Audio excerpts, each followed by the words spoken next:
another stock that has been in focus today, DOMS, that is slipping in trade today after its Q4 numbers. Upasana is joining in with us to tell us why and what is happening with that. Upasana. Well, the company has reported a steady growth on Y-on-Y basis, but the weakness is seen sequentially. Now, if we look at the numbers on year-on-year basis, the revenue growth stood at 26%, which is much below the street estimates of nearly about 32% growth. EBITDA saw an uptick of 16%.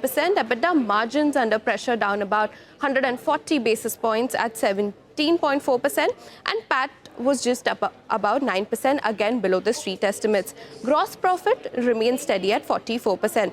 Now, if we look at the numbers sequentially, the revenue growth uptick is just about 1.5%. EBITDA saw just about 0.5% growth. EBITDA margin saw a downtick of 10 basis points, and PAT is also down about 5.5% sequentially.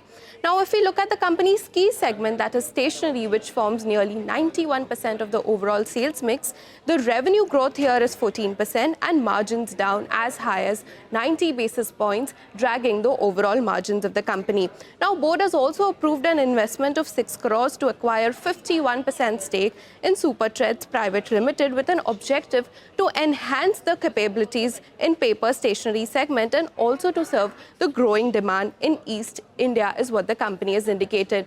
Now, talking about the outlook, company has given a cautious outlook. It says that it remains watchful of the external uncertainties and it aims for a double-digit growth for FY26 versus the 24% growth seen in FY25. So there are some concerns in terms of the growth slowdown is what the company has indicated, and we can certainly see the stock under pressure today. All right, Upasana, thanks a lot for that. We'll take a short break. On the other side, we'll focus